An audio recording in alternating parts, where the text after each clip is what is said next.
mes camarades de la CGT, de Fédération des services publics, dans leur 11e congrès. Peux-tu nous dire quelles sont les revendications actuelles les plus fortes des fonctionnaires tunisiens? Nous avons pu résoudre plusieurs problèmes des milliers des ouvriers dans leur sécurité sociale, dans les augmentations des salaires, puisque nous avons mené 3 phases de négociations et ils ont pu augmenter les salaires des ouvriers d'État plus que 50 à 50%.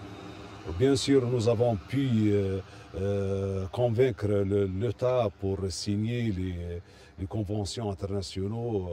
Maintenant, nous sommes en train de réformer le statut général de fonction publique pour qu'il soit, bien sûr, avec ceux qui existaient dans la Constitution de la Deuxième République. Notre relation avec nos camarades de la CGT est historique. Nous n'oublions jamais qu'ils ont fondé le mouvement syndical tunisien au début du XXe siècle. Ils étaient toujours avec nous dans les périodes terribles, surtout dans la manifestation des bassins miniers. Pour nous, nous voulons que cette relation se consolide plus et nous sommes très heureux d'être avec vous. Maintenant, les problèmes sont internationaux. L'attaque contre les employés se trouve dans tout le pays. Alors, c'est un congrès qu'il est très important. Alors bonjour Enki, c'est ton premier congrès? Tout à fait, ouais. Le plus jeune. Ouais. Tu viens de quel syndicat? Alors je suis syndicat de la mairie de Saint-Nazaire, dans Loire-Atlantique. Bonjour. Bonjour. Quelle région? Alors, Pays de Loire. D'accord. Quel département? La Croix, Loire-Atlantique. D'accord. Le nom? Je rentre dans le bain, c'est de la découverte, c'est vraiment de la découverte. Je cherche à agrandir mon réseau déjà, d'une part.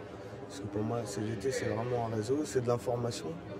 Donc je viens piocher l'information aujourd'hui parce que vraiment, je suis tout nouveau. La pochette. Merci. Voilà. Eh bien, Merci bon beaucoup. congrès alors. Merci. Tu es venu avec la délégation de ta région. Voilà, tout à fait, la délégation Loire-Atlantique. On est 12. Quelle est ton expérience dans le syndicat? C'est mon premier mandat en CAP de ma mairie. Membre de la CE. Là, ça fait 1 an que je suis syndiqué. Qu'est-ce qui t'a amené à te syndiquer à la CGT? Bah, écoutez, il y a déjà la part de militantisme familial. J'étais toujours un petit peu révolutionnaire à l'adolescence, ainsi de suite. On va dire ça comme ça parce qu'il n'y a pas d'autre mot. C'était pas du militantisme. C'était vraiment, j'ai fait quelques manifs. J'ai pas souvent marché aux côtés des manifestants, mais j'étais souvent derrière. À la fin de la manif, quand il y avait les CRS, ainsi de suite, c'était ça. J'avais besoin d'évacuer quelque chose, mais je savais pas comment le dire, je savais pas. Et donc la CGT, ça me permet de mettre des mots aussi sur mes luttes et ainsi de suite. J'ai rencontré des super collègues, disons, qui m'apportaient beaucoup de réponses. Des réponses à mes questions. Je débarquais à la mairie, je savais pas comment ça fonctionnait pour la carrière, ainsi de suite. Et je suis tombé sur des collègues qui me donnaient les réponses que j'attendais, et c'est avéré que c'était des gars de la CGT. Je me suis dit, bon, je vais me tourner vers eux. Et puis s'il faut lutter, je lutterai. J'avais déjà la graine de lutte dans la tête. Donc en fait, c'est le syndicat CGT qui était le plus présent dans ta collectivité. Exactement. Ouais. Enfin, disons que les autres syndicats y étaient aussi, mais il n'y avait pas de proximité, si vous voulez. Oui. La proximité, c'était la CGT. Ouais. Là, on est en train de se battre actuellement pour faire sauter les avis de la chaîne hiérarchique, là, qui floutent totalement l'évolution de la carrière de nos agents. Donc ouais, s'il y a une lutte en ce moment, c'est ça. On te retrouve à la fin du congrès pour voir ce que tu pourras tirer de l'expérience de ce congrès? Très bien, ok, on fait comme ça. Le forum sur la réforme territoriale vient de se dérouler. C'était extrêmement intéressant de voir à quel point les camarades de la fédération ont pris conscience des enjeux qui vont percuter le service public, la fonction publique, les droits des salariés. Il y a déjà une excellente connaissance du contenu des lois, de ce qui va se passer. Et il y a de fortes attentes sur la construction des outils revendicatifs, la construction collective des outils revendicatifs.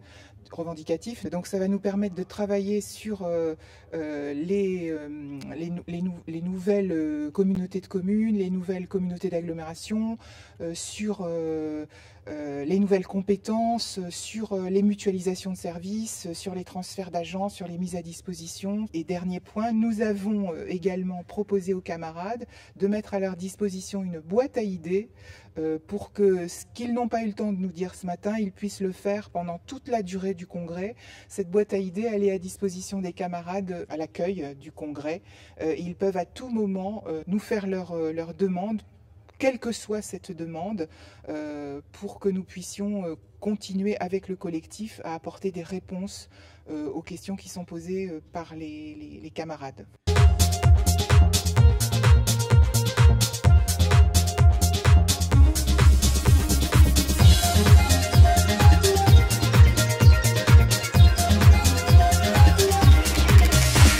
Qui nous parle encore près d'un demi-siècle plus tard. Une belle formule qui vient utilement résumer ce pourquoi.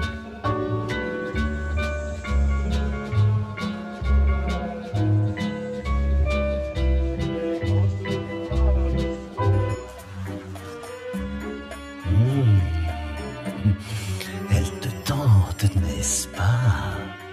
Quand je pense que le vieux la garde pour lui tout seul, quel égoïste!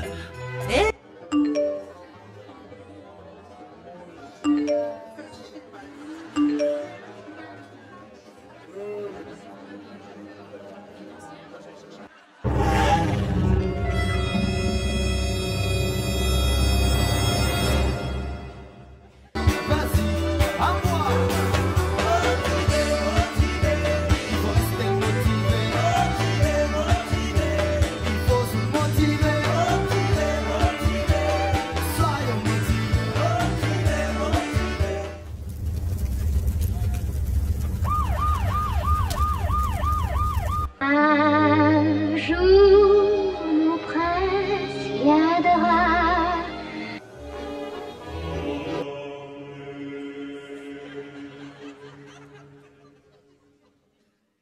Le monde du travail, la CGT, notre fédération, nos syndicats ont besoin.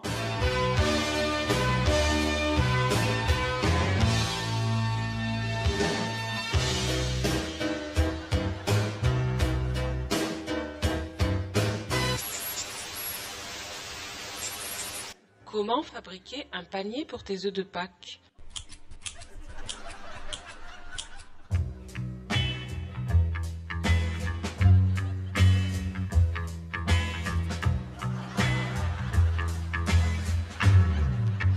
Oh, hello papagena. Tu es bella con la papaya. Donc quand on est riche, ça ne s'arrête jamais. Oui. Et rassurez-vous, c'est pareil quand on est pauvre.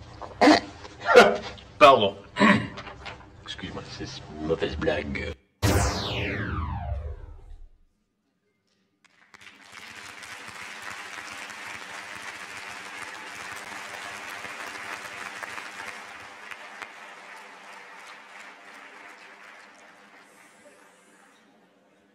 Bonjour à toutes, bonjour à tous. Une toute petite précision par rapport au dessin que vous voyez apparaître sur l'écran devant vous. C'est Pierre Corneloup qui nous fait le... Merci pour lui.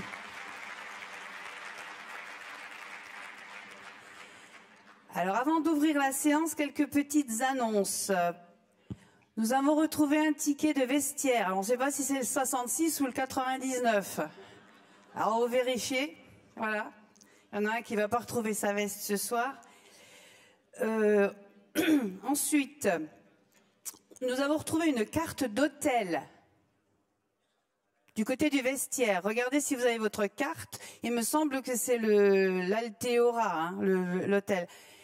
Vérifiez, sinon, si vous allez la récupérer à l'accueil du congrès. Autre petite annonce, je vous demande, camarades, de respecter le temps de parole. Vous avez un petit micro et puis qui défile là. Essayez de respecter le temps de parole qui vous est attribué. Ça va faciliter les débats et ça va donner la parole à plus de monde. Dernière chose, vous avez une rencontre débat qui est organisée avec les partenaires dans l'espace partenaire à midi sur le thème action sociale et activité sociale. Les bulletins d'inscription sont dans votre pochette. Il nous faut une 60aine de personnes, donc dépêchez-vous pour déposer vos bulletins à l'accueil central également. C'est bon? Nathalie?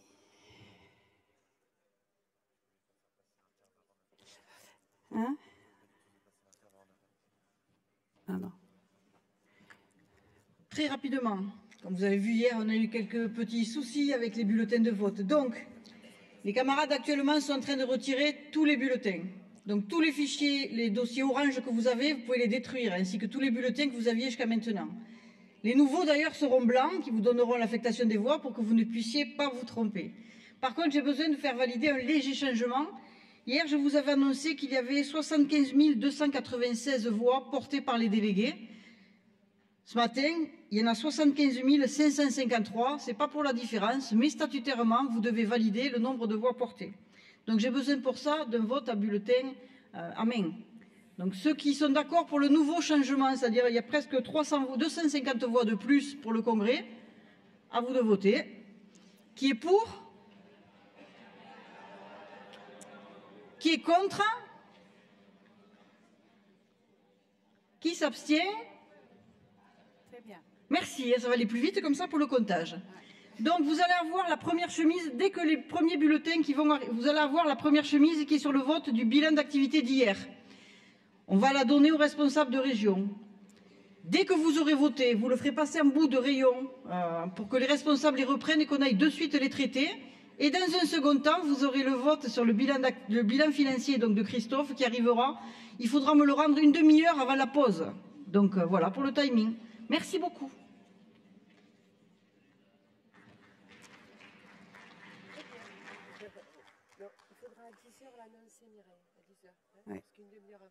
Alors, je déclare la deuxième séance du 11e congrès de la Fédération des services publics ouverte. Je salue nos invités du jour. Boris Plazzi, membre de la CE confédérale et coopérant confédéral pour la Fédération. Jan Willem Goudrian, secrétaire général de la Fédération européenne des services publics, qui interviendra plus tard. Slim Sidoum, représentant fédéral Sud Collectivité Territoriale. Rafik Mansouria, directeur général de la FUL, qui est l'organisme de gestion du complexe de Montreuil, pour ceux qui ne seraient pas au courant.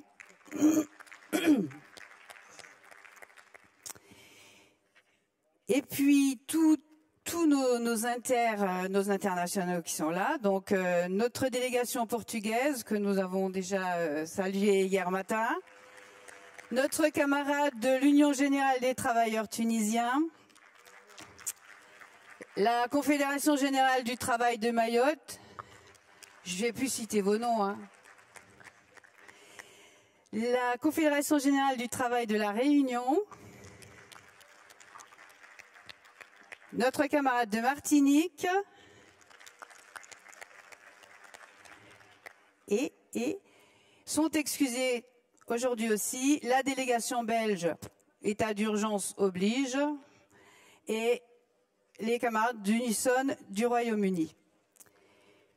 J'ai oublié une petite annonce. Alors, on recherche toujours la pochette de Philippe Coinet. C'est très important parce qu'il y a des documents très importants de l'Institut d'histoire sociale de la Fédération dans cette pochette. Alors, regardez ce qu'il y a dans vos pochettes. Regardez si vous n'avez pas pris par erreur la pochette de Philippe, s'il vous plaît. OK. J'appelle à la tribune donc Christophe Couder, responsable de la politique financière, David Adjeb pour la CFC,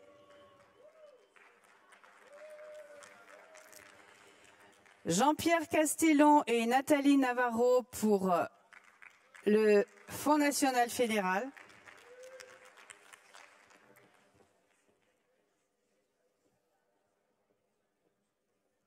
J'ai tout fait? Non.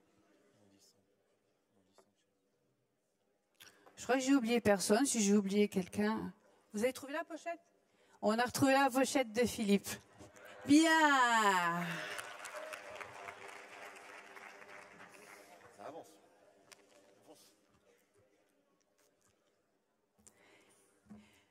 Alors, en préalable, nous avons une demande d'intervention de la Normandie, le Calvados, et c'est Stéphanie Pauget qui a une déclaration préalable à faire aux travaux d'hier pour la déclaration de région de Basse-Normandie. Micro 2.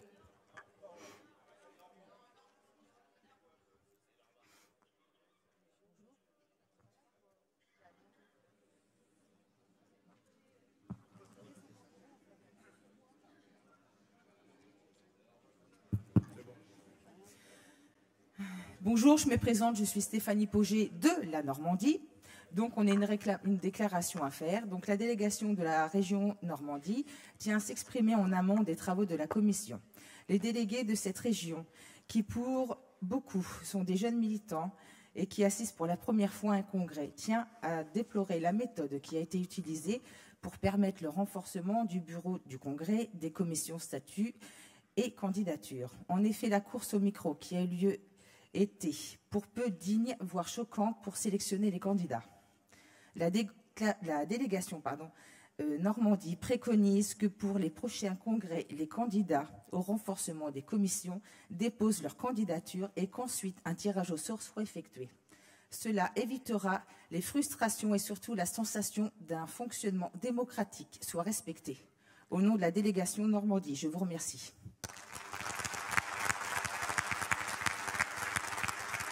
Merci, camarade.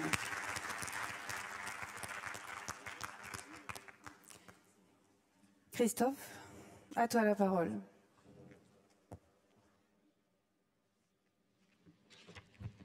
Bonjour à toutes et à tous. Donc je prends le téléphone, vous avez compris pourquoi hier, au cas où. Mes chers camarades, après avoir débattu hier du bilan d'activité, il me revient la responsabilité, à partir de ce rapport, de vous présenter et de vous rendre compte de notre bilan en matière de politique financière. Ce dernier est articulé avec les informations et les documents contenus dans le service public numéro 98 qui vous a été adressé en septembre dernier. Tant le bilan d'activité que le bilan de politique financière sont liés et étroitement liés. Cela démontre que le niveau de nos moyens financiers a des incidences sur notre activité syndicale. Les questions de politique financière ne sont pas des suppléments d'âme de notre fonctionnement, mais sont partie intégrante de notre activité. En effet, durant ces 4 dernières années, nos moyens financiers ont été en grande partie consacrés à l'activité revendicative de notre fédération et de ses organisations. Il est bon de rappeler que les bilans financiers de la fédération intègrent ceux de l'Union fédérale des retraités, mais également du Fonds national fédéral et de la Commission financière de contrôle. De plus, depuis l'exercice comptable 2010, nous sommes tenus à ce que nous appelons une comptabilité d'engagement avec une publication de nos bilans au journal officiel, après que ces derniers aient été arrêtés par le Bureau fédéral et validés par la Commission exécutive fédérale. Les comptes de 2011, 2012, 2013 et 2014 de la Fédération sont constitués de l'ensemble des recettes et des charges de cette fédération. Ils ont fait l'objet régulier de l'examen de la Commission financière de contrôle et ont été chaque année validés par le commissaire aux comptes. Dans le même temps, nous avons fait le choix d'élaborer un budget annuel qui est présenté et voté par la Commission exécutive fédérale. Ce dernier est la traduction politique des choix de cette direction au regard des orientations et des décisions prises lors de notre dernier congrès Ajaccio. Tout au long de ces 4 dernières années, un point régulier de la situation budgétaire et comptable a été effectué devant la Commission exécutive fédérale. Dans le détail, nous relevons que nos produits ou nos recettes proviennent en très grande partie des cotisations avec une moyenne de 75%. Il doit à ce moment-là s'afficher un graphique, c'est très bien. Alors que le nombre de syndiqués augmente année après année, comme Nathalie vous l'a pointé hier, nous assistons pour l'année 2014 à une baisse de 86 449 € de rentrée de cotisation par rapport à 2013. L'année comptable comprend à la fois, certes, des cotisations 2014, mais également de 2013. Cette situation confirme les difficultés que nous rencontrons au quotidien dans les syndicats quant au paiement des cotisations.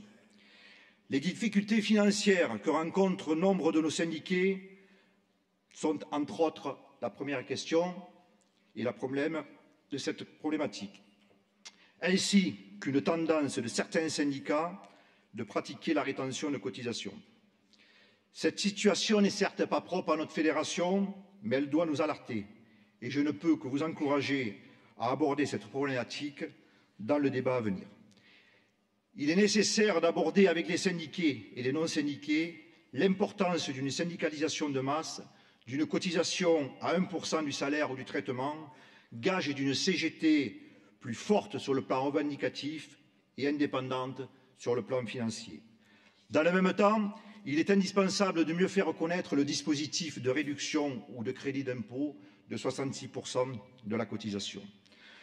De même, il convient de rappeler aux syndicats que les éventuels désaccords politiques avec telle ou telle structure de la CGT ne peuvent pas être réglés par le biais de la rétention d'une partie de la cotisation, mais bien par le débat démocratique. Rappelons aussi que la part de la cotisation qui revient au champ fédéral est de 25%, soit le taux le plus bas que ce que permet Cogetis. Après une ventilation qui alimente à la fois le budget fédéral, le FNF et le financement congrès. Cette décision de la fédération d'appliquer le taux le plus bas que permet Cogetis, c'est-à-dire 25%, a pour but de laisser une part importante de la cotisation aux syndicats. En parallèle, le Fonds national fédéral assure quant à lui une mutualisation nationale et solidaire dans le cadre du financement des plans de travail élaborés par les syndicats réunis en CSD. Ainsi, nos syndicats ont globalement plus de moyens financiers pour mener à bien l'activité revendicative. La deuxième source de nos recettes est constituée des subventions publiques qui nous sont versées au titre de nos actions en matière de formation professionnelle, aussi bien pour les syndiqués du secteur privé de notre fédération que pour les fonctionnaires territoriaux à travers le CNFPT ou Uniformation. Sur ce point, avec nos camarades issus du secteur privé de la fédération, aussi bien de l'eau que du logement, nous avons ces dernières années travaillé à développer les formations pour nos syndiqués de ces secteurs. La subvention de la Direction générale des collectivités locales correspond quant à elle aux droits nationaux non utilisés. Durant ce mandat, la direction de la fédération a fait le choix d'attribuer ces droits nationaux au profit de l'activité de la CGT, de toute la CGT, qu'il s'agisse de la fédération, de la confédération ou des structures du champ territorial. Cependant, il existe toujours un décalage entre le moment où on attribue ces droits syndicaux et l'effectivité de cette attribution, ce qui explique le montant des droits non utilisés.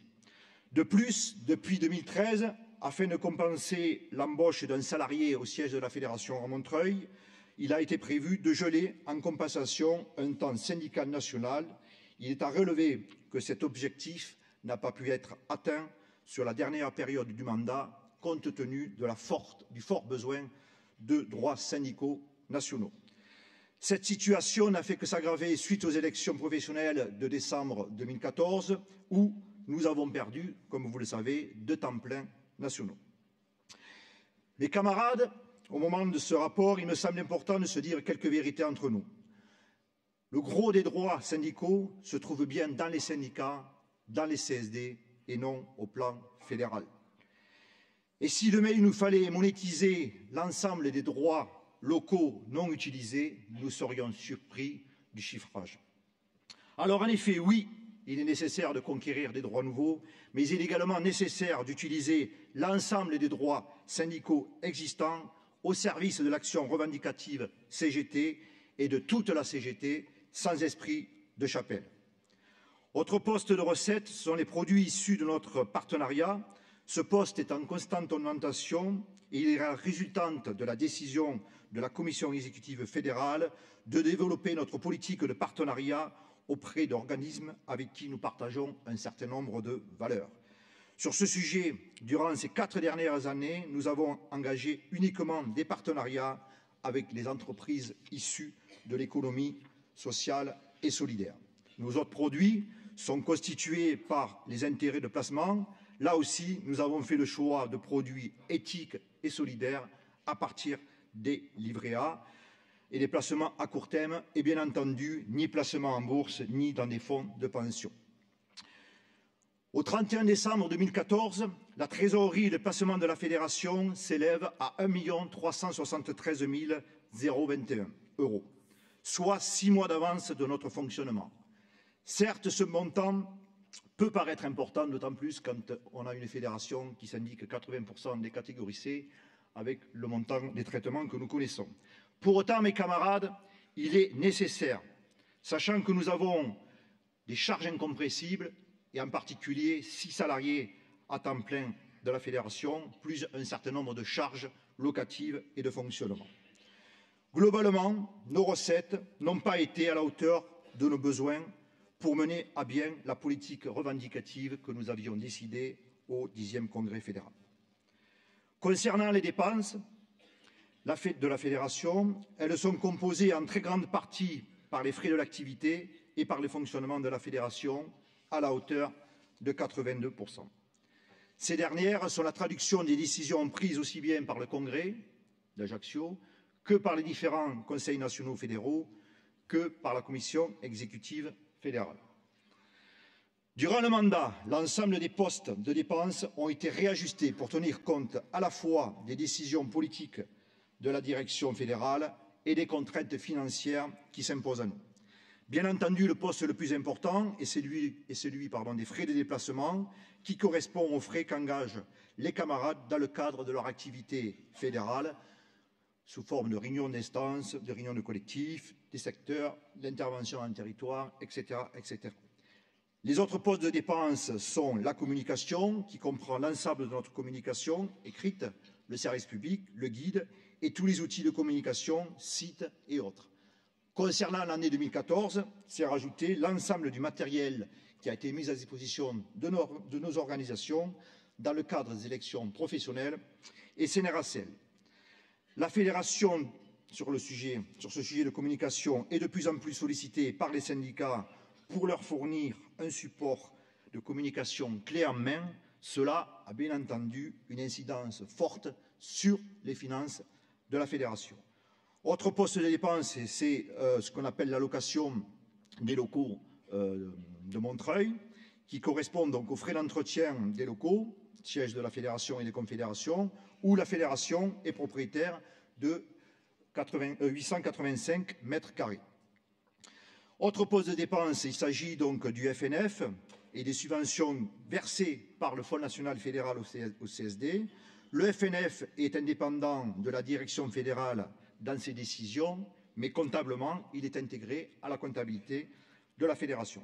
Ce dernier a attribué plus de subventions qu'il n'a perçu de cotisations, le différentiel étant financé par le surplus cumulé sur les mandats précédents.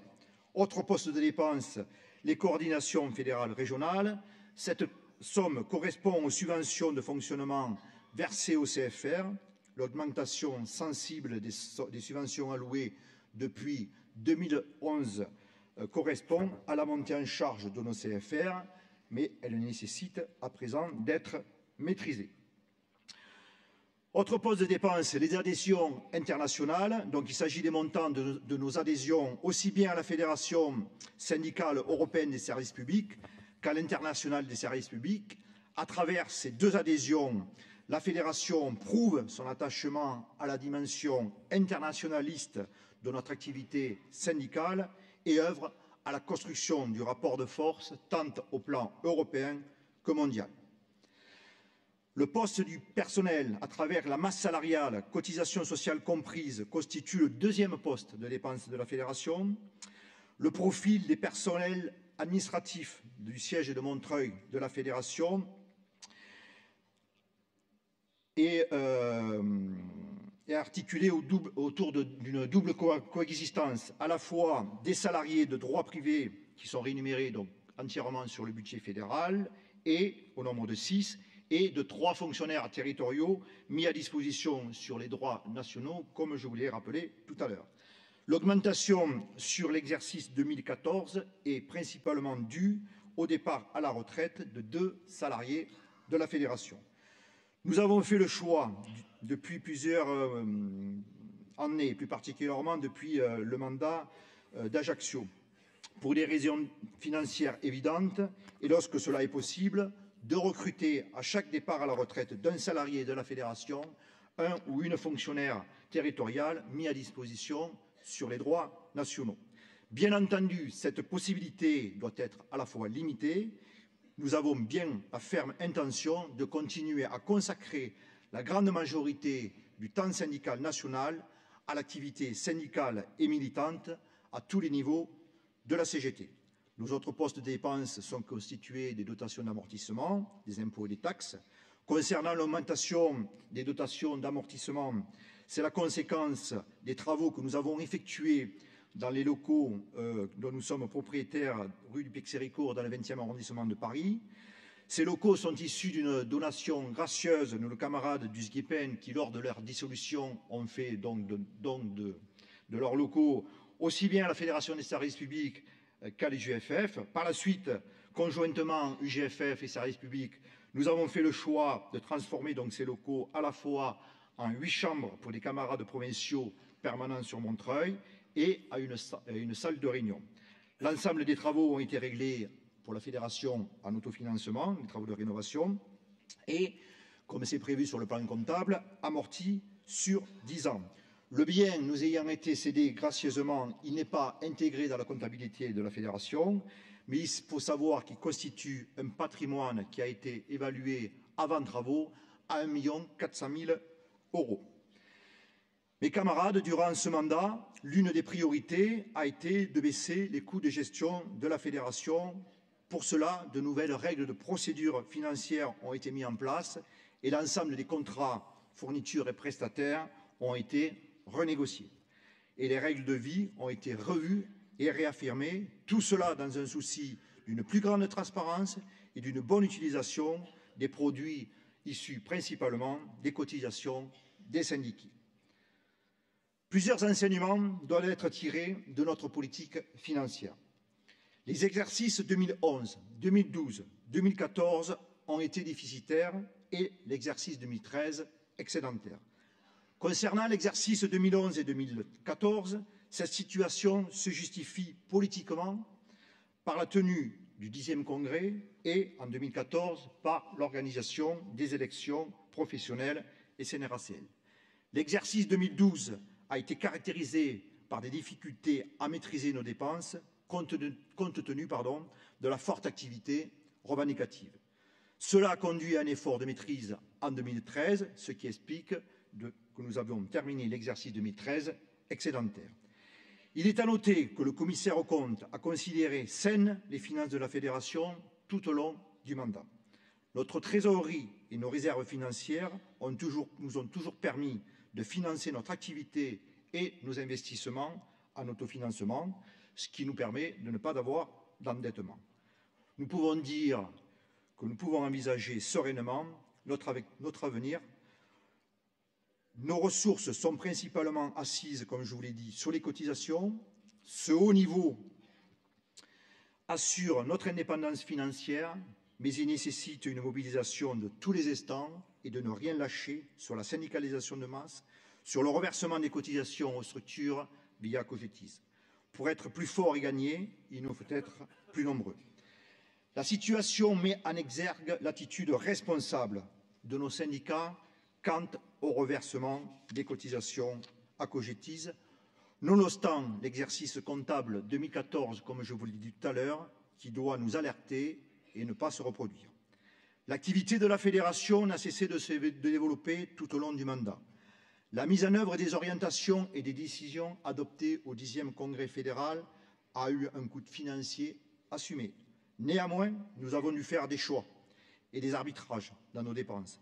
Nous pouvons réaffirmer que la politique financière de la Fédération des services publics a été mise au service de l'activité revendicative et des luttes. Nous devons continuer à mettre l'accent sur la syndicalisation et développer nos autres sources de financement. Elles constituent un apport financier important. Il convient également de gagner des nouveaux droits. Ainsi, une augmentation des produits de la Fédération permettrait de mieux répondre à nos ambitions revendicatives. Dans le même temps, nous avons besoin de développer la mutualisation et la solidarité financière à tous les niveaux de la Fédération. Aussi, il vous est proposé dans le document d'orientation une augmentation d'1 point de la part fédérale qui passerait de 25 à 26%. Cette augmentation, mes camarades, serait consacrée entièrement aux syndicats et serait affectée pour une grande part à la prise en charge intégrale des frais de congrès fédéral dans le cadre d'une mutualisation nationale et solidaire, ce qui permettrait à tous les délégués d'être traités à égalité et réglerait le problème de la mutualisation des frais des congrès fédéraux qui devient un véritable casse-tête.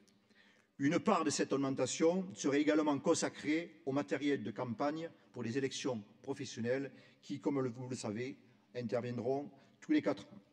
Bien entendu, la syndicalisation demeure le levier essentiel pour renforcer nos moyens financiers et donc des moyens pour gagner en rapport de force et en force de frappe. Il vous est également proposé, dans les modifications statutaires, de renforcer les prérogatives de la Commission financière et de contrôle, dont je salue la disponibilité et le sérieux en matière de vérification, d'évaluation de l'application des orientations politiques. Nous proposons également que la politique financière de la Fédération soit plus disponible pour nos syndicats. Cela pourrait en priorité passer par l'élaboration, en lien avec le secteur formation syndicale, de modules de formation destinés aux secrétaires à la politique financière de nos syndicats, de nos CSD, de nos CFR. Voilà, mes camarades, les éléments qui m'ont semblé essentiels de porter à votre connaissance, vous, les représentants de nos 83 000 syndiqués. Pour terminer, j'adresse également mes remerciements à toute l'équipe des collaboratrices techniques et collaborateurs techniques de la Fédération qui œuvrent au quotidien au bon fonctionnement de la Maison fédérale, ainsi qu'à nos camarades de Poitou-Charentes, de la CSD 86 et plus particulièrement nos camarades des territoriaux de Poitiers, pour leur investissement sans compter, pour m'avoir aussi également supporté pendant près d'1 an à la construction de ce 11e congrès fédéral. Je vous remercie.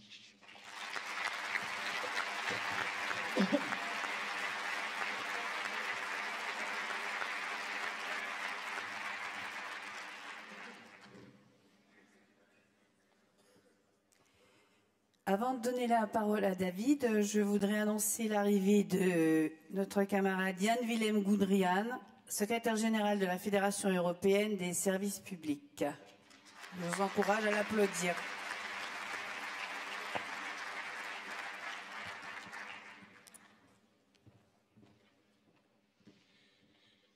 Bonjour camarades et collègues.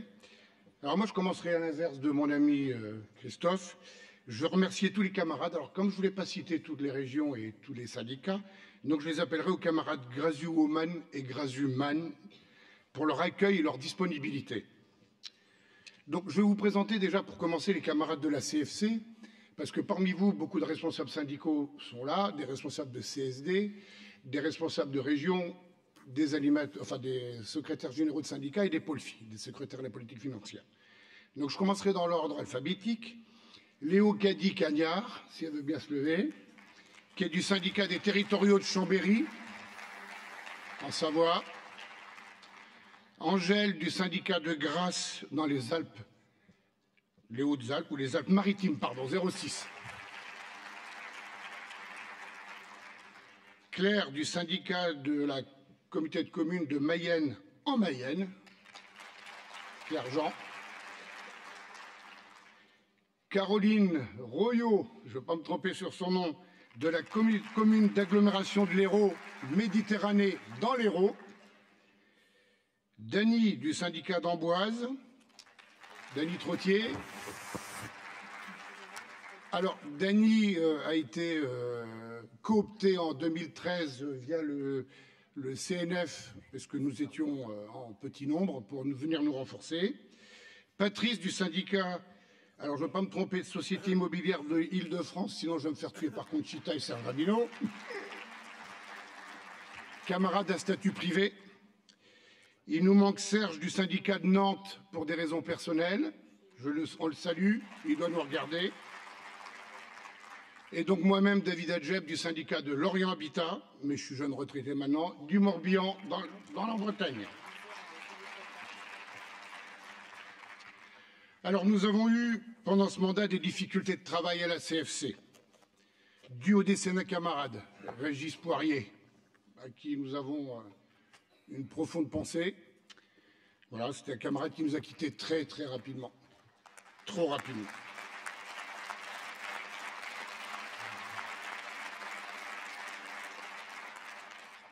Nous avons eu un congé de longue maladie pour 2 membres. Alors une copine qui a eu un accident de ski dans une autre région et une autre qui s'est pris pour une cascadeuse au retour d'un congrès de l'UFR. Enfin, je dis sans rigolant, merci aux camarades pompiers, parce que vu que sa voiture a fini en petit état, on est bien content de l'avoir, hein, Angèle? Voilà.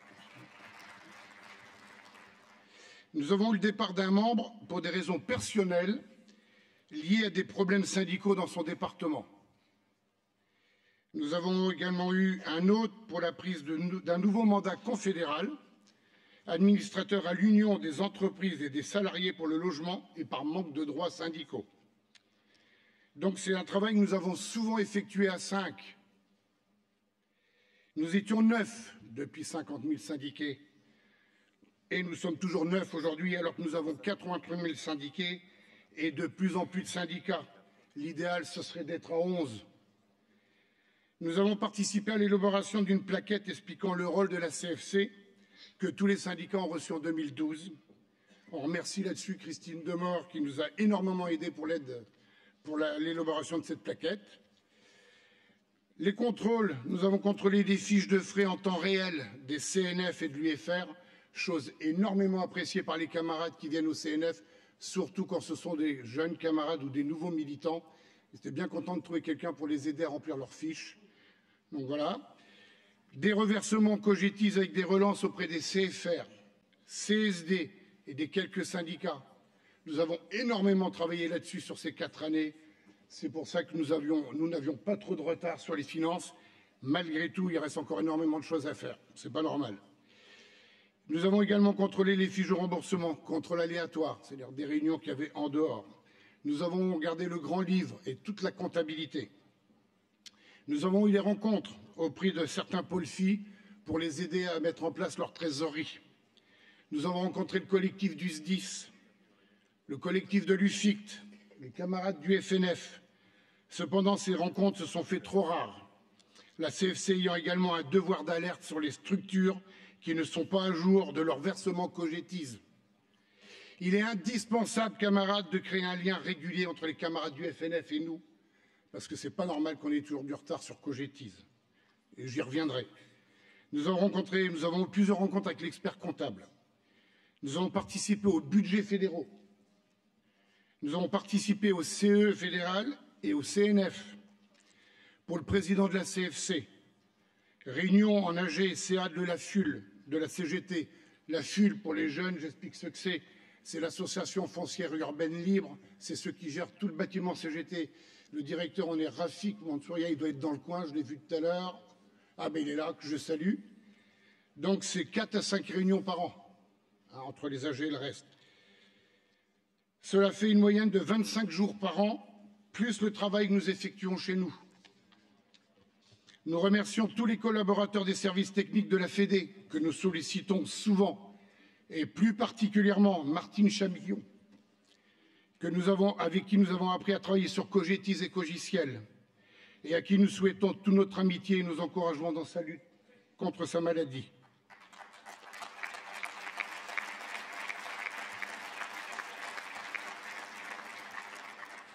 Linda Berest, à qui nous demandons toutes les pièces comptables et qui le fait toujours avec un sourire, même si elle est occupée.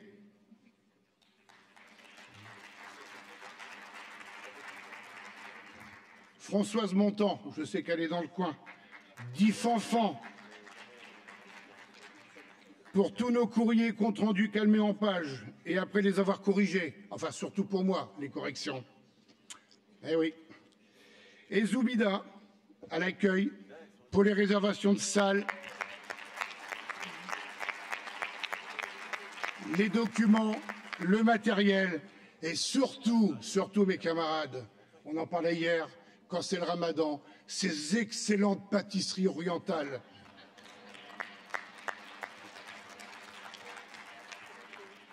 Nous tenons à rappeler aux camarades qu'il serait bien que les reversements Cogetis se fassent au maximum trimestriellement.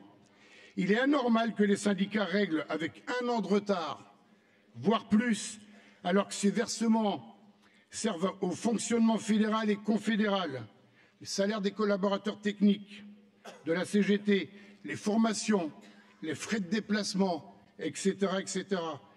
Si vous aviez vos salaires avec quelques mois de retard ou vos frais de déplacement avec quelques mois de retard, je pense que vous seriez les premiers à faire la tête. Pensez-y. Il nous apparaît très important que les camarades exerçant des responsabilités fédérales, CFR, CSD et membres de collectifs d'impulser leurs syndicats à montrer le bon exemple. Nous vous rappelons qu'il est obligatoire et impératif que les syndicats déclarent les comptes de façon visible pour tous. Le plus simple est de les envoyer à la directe. C'est la loi du 20 août 2008 sur les nouveaux critères de représentativité au titre de la transparence financière. Je vous rappelle que si ce n'est pas fait, un maire peut très bien renvoyer un syndicat dans ses 22, c'est le cas de le dire, en lui disant ben, « nous on ne voit rien, vous n'existez pas ». Nous nous félicitons du travail effectué avec le secrétaire à la politique financière, Christophe Couder, et la super ambiance qui a régné au sein de la CFC. Personnellement, c'était mon dernier mandat à la CFC. J'ai eu une maladie l'année dernière, enfin j'ai eu une leucémie pour tout le monde, ceux qui ne le savaient pas. Je remercie tous les camarades pour leur soutien tout au long de ma maladie. Rafik pour tous les messages que tu m'as envoyés, les camarades de la Confédé, au niveau de la Fédé, Baptiste, Christophe, avec ses petits mails où il se... Alors lui, il est un fanat du téléphone, mais il me met toujours Davis avec un S. Je ferais que je regarde sur le truc, peut-être que le S doit être à côté du D. Je remercie également mon camarade Didier Frabolo, animateur de la CFR, qui s'est déplacé souvent, et je dirais même très souvent chez moi, parce que je ne pouvais pas me déplacer, tout simplement. Je remercie également Éric Poirier, animateur de la CSD, qui venait souvent chez moi. Mais enfin, il faut dire que lui, c'est facile, il habite à 400 mètres. Hein. Allez, pof. Et le whisky est bon, oui, comme il dit. Je remercie tous les camarades qui composent la CFR. Il y en a un qui est en train de donner un papier. Le gamin, Erwan, comme je l'appelle, Sylvain Lelièvre, qui m'ont souvent appelé. Je peux vous dire que c'est réconfortant quand vous êtes en chimio et qu'on vous appelle. Je remercie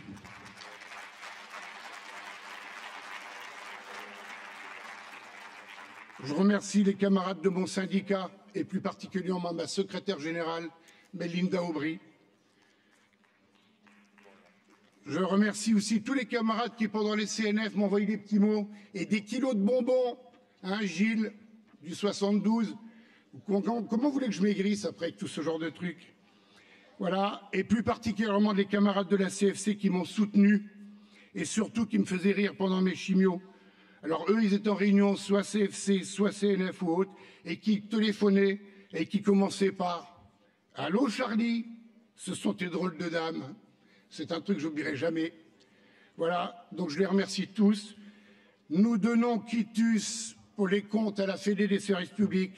Merci de nous avoir écoutés. Bon congrès, bon débat et vive la CGT.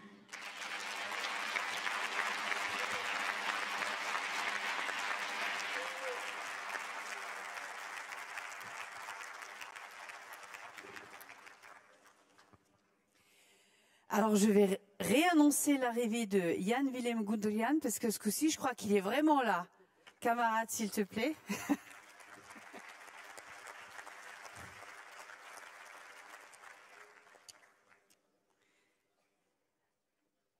Alors, on va ouvrir le débat sur les questions financières. Se prépare Aurélie Bagnard au micro 2 et Frédéric Boudig au micro 4, pardon, et Frédéric Boudig au micro 2. Excuse-moi. Aurélie, à toi la parole.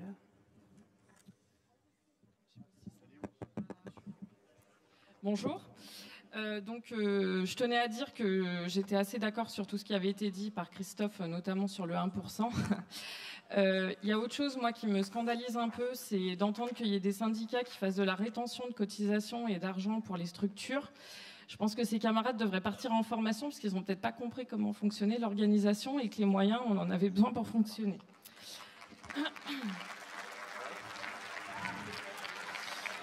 Je tenais à parler des problèmes financiers, donc pour vous signaler, pour ceux qui n'étaient peut-être pas au courant, quand il y a eu la transition CEPA avec notamment le Crédit Mutuel, parce que je tiens bien à dire leur nom, en 2014-2015, on a eu des problèmes de prélèvement, notamment en Isère. Et désolée, je ne me suis pas présentée, je suis donc de l'Isère. Pendant 1 an, on n'a pas eu de prélèvement de cotisation dû à la banque. Donc là, les prélèvements, pour certains, ont rattaqué en septembre, et pour les derniers, en Nord-Isère, on a eu les prélèvements seulement ce mois-ci. Donc ça fait des pertes financières pour toutes les structures de notre organisation, dont la fédération. Pour mon syndicat, c'est 4 000 € de pertes d'argent. Et à l'échelle du département de l'Isère, c'est entre 60 000 et 80 000 € de pertes. Donc vous imaginez ce que ça représente à l'échelle de l'ensemble de la CGT. Donc, juste rappeler que sans moyens financiers, ça affaiblit notre mode de fonctionnement, et que j'avais quand même une alerte à faire concernant le Crédit Mutuel, mais peut-être qu'il y a d'autres banques qui ont fait ce jeu-là. C'est que tous nos prélèvements ménages, c'est-à-dire loyers, etc., tout fonctionnait sauf les prélèvements de la CGT. Donc on peut se demander si le but des banques, à un moment donné, peut-être que je psychote, mais si c'est pas d'affaiblir aussi notre organisation par la perte d'argent. Et je demande, si c'est possible, que le Congrès puisse répondre à ça, ou essentiellement nos camarades des finances, sur s'il y a eu des comptes de demander aux banques avec lesquelles il y a eu des problèmes. Si vous en aviez eu connaissance, normalement, nous, en tout cas, en Isère, on avait alerté toutes les structures sur les pertes d'argent qui avaient lieu. Et quel retour vous avez à nous faire à ce sujet? Voilà, je vous remercie.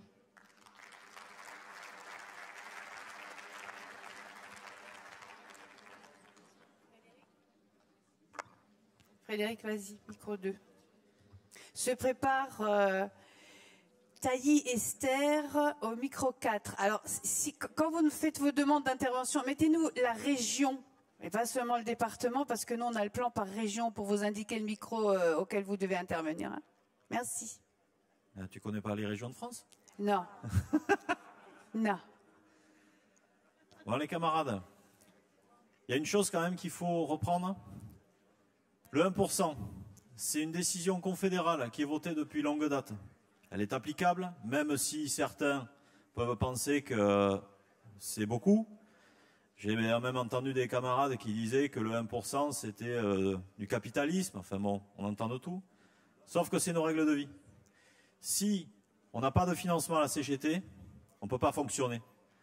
C'est le nerf de la guerre. Le rapport financier de Christophe était était intéressant, mais inquiétant sur un point, quand j'entends moi aussi, et comme la camarade qui est passée avant moi, qui est des syndicats qui font de la rétention, on le sait, c'est pas normal. C'est pas possible en entendant ça.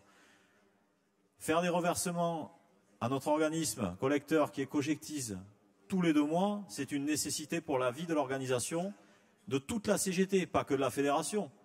Toutes les structures interprofessionnelles, la confédération, les unions départementales, les unions locales, la fédération, la presse, tout ça, ça engendre un fonctionnement. Le 1%, ça sert, il faut le rappeler, à faire de la formation, à armer et à équiper nos camarades, nos syndiqués, pour être en capacité d'expliquer aux collègues quel est l'intérêt de ce syndicat à la CGT, de leur donner aussi les moyens de pouvoir construire leur analyse et leur perception des choses, et de pouvoir aussi, ça sert aussi à construire un rapport de force. Donc là, il faut vraiment insister dans les CSD, dans les syndicats, à ce qu'on tende vers le 1% le plus vite possible pour ceux qui n'y sont pas, et souvent ce sont les anciens syndicats. Les nouveaux syndicats, il n'y a aucun problème. Les nouveaux syndiqués qui viennent à la CGT, on leur dit 1% du salaire net, ça ne pose pas de problème. Et même pour ceux qui ont des petits revenus, c'est ceux qui sont syndiqués depuis très longtemps, qui font ou de la rétention ou qui ne sont pas au 1%. Donc en gros, pour améliorer les finances de la CGT, bien sûr il faut faire de la syndicalisation, mais aussi il faut se mettre au 1%. Et ça c'est important. Merci.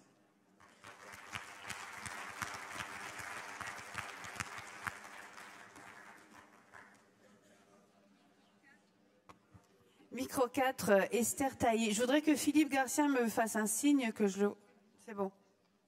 Que je te donne le bon micro.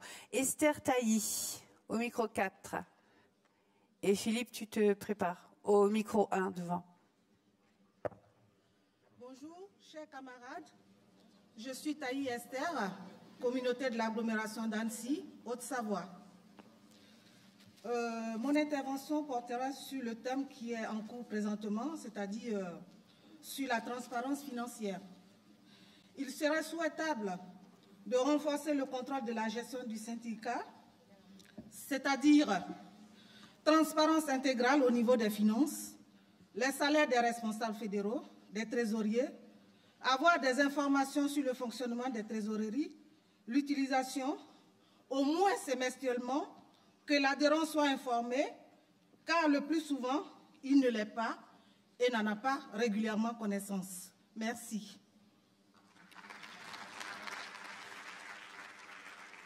Philippe.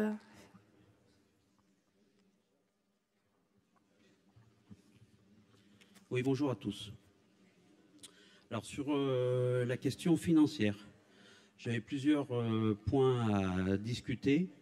Tout d'abord, la rétention des reversements des cotisations qu'on constate aussi dans notre département, le Rhône, qui sont volontaires parfois pour plusieurs raisons, des fois pour des différends avec la fédération, des fois pour des différends avec la coordination syndicale, et puis parfois pour d'autres raisons. Donc effectivement, c'est quelque chose d'inacceptable et pour lesquels il faut qu'on trouve des moyens d'avoir une quelconque action pour enrayer ces faits. Ensuite, un point sur toujours les finances et ce qui concerne la récupération des soldes des syndicats qui arrêtent leur activité ou qui changent d'orga syndical. Et nous, dans le département, sur le mandat qui vient de s'écouler, on a eu 3 syndicats dans ce cas, ce qui représente pas loin de 30 000 euros. On a des grosses difficultés financières à la coordination syndicale du Rhône. On a chaque année beaucoup de mal à finir notre exercice. Ces fonds, statutairement, ils devraient revenir à la CSD et on n'arrive pas à les récupérer malgré les demandes d'intervention auprès de la fédération qui ont fait ce qu'elle a pu, mais qui n'ont pas abouti. Donc c'est vrai que c'est quelque chose de regrettable et sur lequel il faudrait qu'on arrive à trouver des solutions également. Ensuite, je regrette qu'on ait, enfin si, à part le copain de la commission financière de contrôle, on a beaucoup parlé des financements de la Fédé, de la CFR, et peu des CSD. Mais je pense qu'on en reviendra sur la troisième partie et aussi par le biais de Jean-Pierre quand il va nous présenter les comptes du FNF. Sur l'utilisation des droits syndicaux. Alors c'est vrai également qu'on a beaucoup de problématiques de gens qui se plaignent de ne pas avoir de droits syndicaux et qui laissent beaucoup de droits à leur collectivité. Alors nous, dans notre département, on a initié une formation sur les nouveaux droits syndicaux suite à la dernière loi, suite au dernier décret. Et je suis très content qu'on nous ait mis dans nos pochettes un guide pratique sur l'exercice du droit syndical que nous reprendrons largement lors de notre formation. Un point aussi sur l'utilisation des moyens financiers. Et là, je vais peut-être fâcher certaines personnes, mais je pense qu'il est très important aussi que chaque dirigeant, secrétaire de syndicat, animateur de CSD, régionaux, etc., ait une utilisation raisonnée des moyens financiers, parce que, à titre personnel, j'en connais certains qui en profitent largement. Et on peut pas faire des leçons aux gens et soi-même abuser des cotisations de nos syndiqués. Tu termines, Philippe? Sur ce point-là, je veux simplement faire un rappel sur l'importance de la publication des comptes, chose contre laquelle on aurait dû se battre, mais on peut justement voir ce qui fait de l'argent. Et puis, dernier point, sur le FNF, j'ai entendu qu'il était déficitaire sur le dernier exercice. Néanmoins, je tiens quand même à rappeler que sur l'exercice précédent, on avait pratiquement 1 an d'avance au niveau de la réserve financière. Merci. Merci. François Lequeux, micro 4.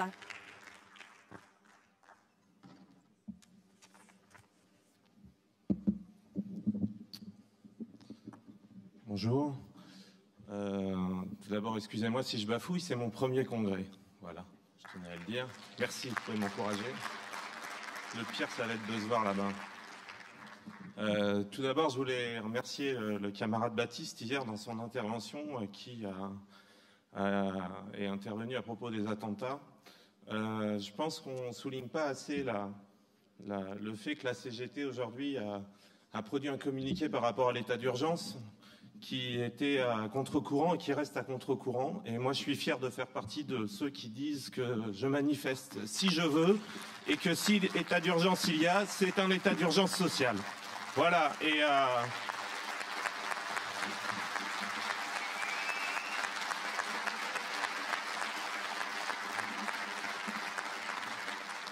donc là, j'ai reçu un mail de camarades d'une association de chômeurs qui s'appelle l'APES, mais je crois que la CGT appelle aussi à manifester le 5 décembre à Paris pour la manifestation annuelle contre le chômage et la précarité avec la CGT des chômeurs rebelles. Et voilà, et je nous encourage tous, en tout cas, à y être le 5 décembre. Aussi, hier après-midi, donc hier je découvrais le congrès et je tenais juste à le dire rapidement, mais je pense qu'on va passer à autre chose. J'étais assis au fond de la salle, pour pas le dire. J'avais un camarade de ma délégation qui prenait la parole. Et j'étais assez surpris de voir que des personnes à côté étaient assez agressives, en tout cas virulentes, par rapport à ces interventions, voire insultantes. Voilà. Il semblerait que ce soit des personnes de la CE. Donc, je suis assez surpris quand même. Et je pense qu'aujourd'hui, on a plutôt besoin de bienveillance et de soutien dans ces moments-là, parce qu'il n'y a qu'ensemble qu'on s'en sortira, et c'est pas autrement. Voilà, alors peut-être que dans les discours et dans les interventions, il y a des choses qui sont différentes, peut-être qu'il y a des choses qui énervent, peut-être qu'être à l'écoute, avoir une certaine ouverture par rapport aux critiques, ça ne fait pas de mal. On peut s'interroger sur ces questions-là. Alors, je voulais revenir par rapport au 1%. Moi, je trouve ça un peu simpliste. On a besoin d'argent pour fonctionner. Oui, bien sûr, mais c'est pas si simple sur le terrain de parler de 1%. Moi, je suis secrétaire général du syndicat du conseil départemental du Val-de-Marne. Donc la rétention, le repli sur soi, je connais bien. On n'a pas payé pendant des années. Aujourd'hui, on s'acquitte et on s'est acquitté des dettes qu'on avait. Mais s'il y a eu un repli, il s'explique. Et ce repli, c'est pas en stigmatisant, en disant on a des instances qu'on va arriver à le combattre. Ce repli, on va réussir. Chrono, je me dépêche, mais je savais pas, donc je suis nouveau, je vais essayer de faire très vite sur la fin. Mais excusez-moi, si vous me donnez une minute, j'ai fini. Ce repli, je pense qu'il s'explique aussi par le fait que on a pendant des années les mêmes personnes. Et à un moment donné, à force d'avoir des permanents qui cumulent dans le temps, on a aussi une forme de repli. Et je pense que lutter contre le cumul dans le temps dans les postes à responsabilité au sein de notre organisation peut être une des solutions par rapport au repli. Voilà, je tenais à le dire, parce que je pense que c'est une des solutions. Et juste pour vous dire, au sein du conseil départemental du Val-de-Marne, la CGT est toujours la première force, mais derrière nous, on a la FSU qui talonne et qui, elle, est pas du tout à 1% au niveau des cotisations, ils sont à 7 €. Donc nous, ça nous pose aussi quelques difficultés pour être... Alors on ne veut pas entrer dans les concurrences, et oui, on est une grande organisation, et oui, on a une représentation nationale, mais ils sont quand même beaucoup moins chers que nous, ce qui nous met en difficulté au quotidien. Voilà, je vous remercie, excusez-moi. Merci.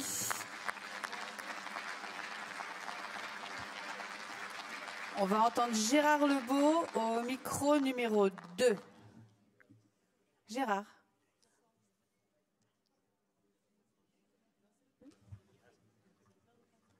Oui, moi je vais encore parler des retraités, vous m'excuserez. Mais sur la forme du montant de la cotisation à 1%. Beaucoup de retraités, même d'actifs, je le sais pour avoir été secrétaire général, ne sont pas au 1%. C'est dommageable pour la CGT.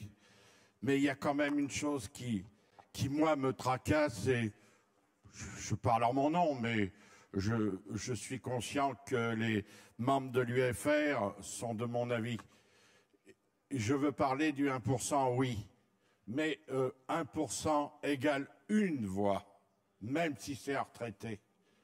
Il a été militant en bonne partie de sa vie, ou toute sa vie, c'est encore mieux, mais ça, c'est une obligation que ce soit reconnu.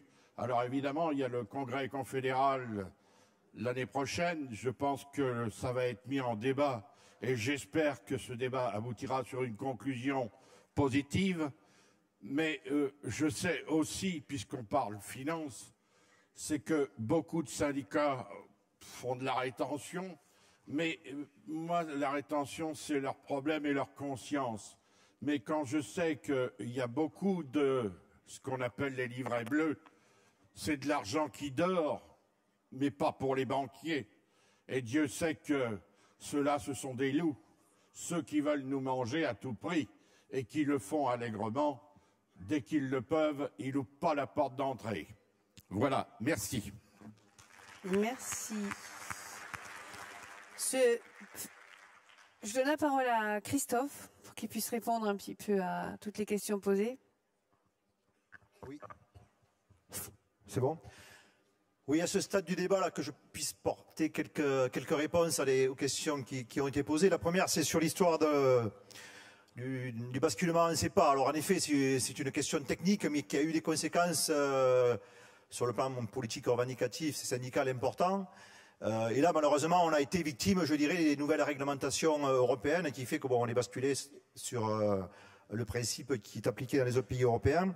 Et en effet, on nous a signalé beaucoup de difficultés, comme la camarade de l'Isère l'a dit tout à l'heure, et qui ont pénalisé les trésoreries des syndicats et de toute la CGT. La relation aux banques, elle est compliquée, c'est pas un mystère. Bon, voilà, c'est pas la CGT qui détient les banques, mais bien le capital. Et en ce qui concerne les relations avec les banques, moi, j'ai pas de relation privilégiée avec quelle que soit la banque. Voilà. Donc, d'autant plus s'il y a certaines banques qui travaillent plus particulièrement avec la CGT, la camarade citait le Crédit Mutuel. Voilà, c'est aussi pour ce qui concerne le mutuel et ce que j'en sais, le Crédit Mutuel, c'est une gestion régionale et il n'y a pas de chaque directeur régional est en quelque part maître de son portefeuille. Et il n'y a pas de négociation nationale possible, y compris confédéralement. Il n'y a pas de négociation avec le Crédit Mutuel national parce qu'il n'y a pas de structure nationale du Crédit Mutuel. Et que donc c'est bien sur la région. Sur la transparence financière, mes camarades, je vous invite concernant la fédération, hein, je parle bien de la fédération, je n'ai pas habilité à parler pour les autres structures de la CGT, bien entendu. Vous avez dans votre sacoche le service public 98, celui-ci, qui vous a été envoyé en mois de septembre. La fédération a joué la transparence la plus totale. La transparence, elle existe de fait, de par de nouvelles règles qui s'imposent à toutes les organisations syndicales. Et pour ce qui concerne la CGT, c'est la publication des comptes, comme je l'ai dit dans mon rapport, au journal officiel. Pour ce qui concerne ce congrès, on a fait le choix, la direction fédérale, la commission exécutive fédérale sortante, en lien avec la CFC, a fait le choix de pousser la transparence la plus loin possible. Tout ce qu'on peut donner, tout ce qu'on peut communiquer est communiqué. Et donc il n'y a pas, je dirais, d'éléments comptables ou financiers qui vous soient cachés. Les 83 000 syndiqués à la CGT, à la Fédération CGT des services publics, ont, à travers le service public dont j'ai fait référence, l'ensemble des pièces comptables et de politique financière de la Fédération. Il n'y a pas autre chose qu'on peut vous communiquer parce qu'il n'y a pas autre chose. En ce qui concerne l'organisation de la maison fédérale, c'est-à-dire le siège de Montreuil, l'ensemble des camarades politiques membres du bureau fédéral, ou de collectif, ou de secteur, ou de la commission exécutive fédérale, ou du FNF, ou de la CFC, ne perçoivent pas de salaire ni de complément de salaire. Nos camarades sont payés, nous sommes rémunérés par nos collectivités sur notre salaire indiciaire qui nous est affecté. Donc ça, là-dessus, mes camarades, il ne faut pas s'amuser à se faire peur. À la Fédération des services publics, il n'y a pas de complément de salaire, il n'y a pas de supplément de salaire. Les camarades sont rémunérés par leur collectivité et mis à disposition à la fois sur les droits nationaux et sur les droits locaux. Les seules personnes, les seuls salariés qui sont rémunérés sur le budget fédéral, c'est les 6 salariés dont je vous ai parlé, qui ont un rôle administratif et technique au sein de la fédération. Et David, dans son rapport, les a salués. 82% de nos recettes sont consacrées à l'activité revendicative de la fédération. C'est-à-dire qu'on a fait le choix politique, y compris, je l'ai dit dans mon rapport, on a été amené à faire des choix et des arbitrages, parce que malheureusement on n'a pas le volume de recettes suffisant pour mener à bien l'activité, et chaque fois qu'on a fait des choix, on les a fait au profit de l'activité revendicative de la fédération. C'est ce qui a permis qu'on ait un matériel de qualité, c'est les syndicats et les syndiqués qui me l'ont dit, en matière d'élection professionnelle. C'est ce qui permet de mettre des modules de formation travaillés à Courcelles pour nos syndicats, etc. etc. 82% de nos recettes sont mis au profit de l'activité revendicative de la fédération.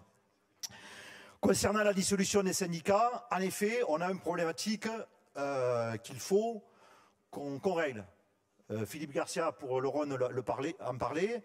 Il est prévu, lorsque les syndicats déposent les statuts, que dans les statuts, il est prévu dans les statuts des syndicats, que lorsqu'il y a des dissolutions, les fonds sont reversés à la fédération. Après la fédération, on le voit comment on reventile.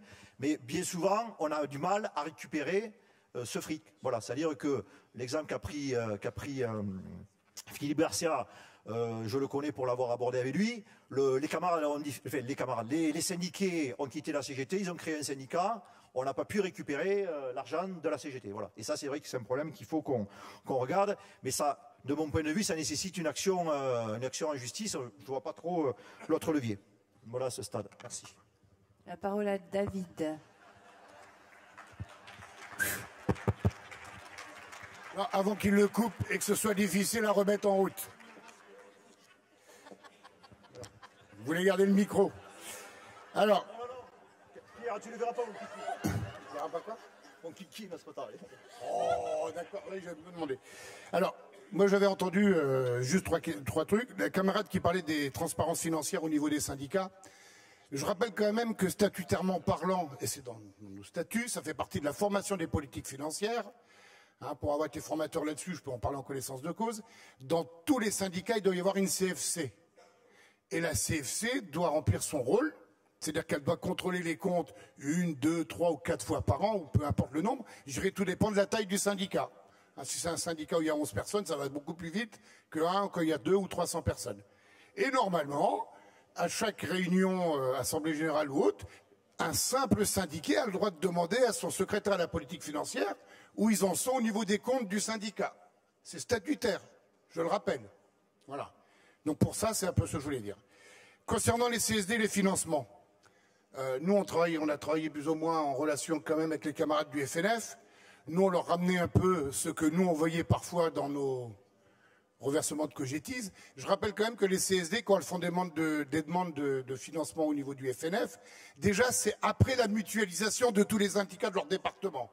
J'ai toujours bataillé là-dessus et je continuerai à le faire dans mon département et ailleurs. Il n'est pas normal, il est anormal que des syndicats ne mutualisent pas dans leur département. Je trouve ça, enfin je sais pas. Je me demande même qu'est-ce qu'ils font à la CGT d'ailleurs.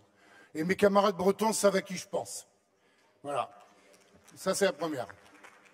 Et les demandes de financement, je peux vous dire que généralement ça se travaille entre un collectif et les besoins d'une CSD.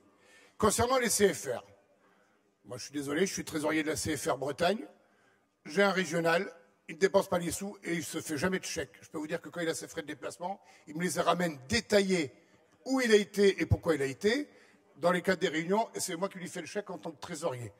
De façon à ce qu'il n'y ait pas de discussion, et chaque fois qu'on a une réunion régionale, on donne les comptes aux camarades, ils ont accès dessus comme ils veulent, et d'ailleurs, chaque fois on le renvoie. Comme ça, il y a de la clarté. Et de toute façon, si on veut rester droit dans nos godasses, il n'y a pas d'autre choix, c'est celle-là, c'est de donner au fur et à mesure les comptes, comme pour une CSD d'ailleurs. Voilà. Concernant la dissolution, moi je l'ai vécu il y a quelques années dans notre département, à l'époque où j'étais animateur d'une CSD. Il y a des camarades qui disent on est à la CGT, il faut éviter certaines choses, mais je suis désolé. Moi là-dessus, en tant que CFC, et Dieu sait que Christophe sait comment je suis, on peut être à la CGT, mais on se doit de rester honnête et dans nos statuts. J'ai entendu des camarades le dire. À partir du moment où on n'est plus dans nos statuts, qu'on part ailleurs, dans un autre syndicat, ou qu'on décide d'utiliser l'argent à des façons personnelles, on se doit, et moi je l'ai fait à cette époque-là, de se porter partie civile. Ce n'est pas notre argent, c'est l'argent de nos syndiqués qui doit servir pour la CGT. Voilà, camarades. Merci, David.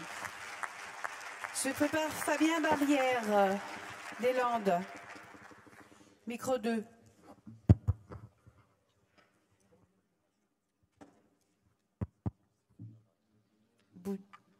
Bonjour. Premier congrès aussi. Donc excusez-moi si je bafouille aussi. Voilà. Par rapport au rapport donc, de Christophe, donc, il y a peut-être quelques questions à se poser. Oui, l'argent est bien utilisé pour la politique revendicative, mais pour le 1%, si on n'y est pas, on n'est pas confédéré. Ça permettrait de ne pas supprimer aussi les postes administratifs, comme tu as dit tout à l'heure, et suite au départ en retraite, et remplacer par 2 personnes qui sont des militants et qui utilisent des droits. Ces droits ne devraient pas servir pour ça, mais plutôt pour une politique revendicative. Mais commençons par nous remettre en question nous-mêmes et être déjà nous-mêmes au 1%. Donnons l'exemple. Et ne laissons pas dormir les bas de laine dans les banques, utilisant l'argent des syndiqués pour mettre en œuvre une politique de syndicalisation de haut niveau. Voilà. Alors, dernière intervention, parce qu'on est pris par le temps. Corinne Aimé, au micro 4.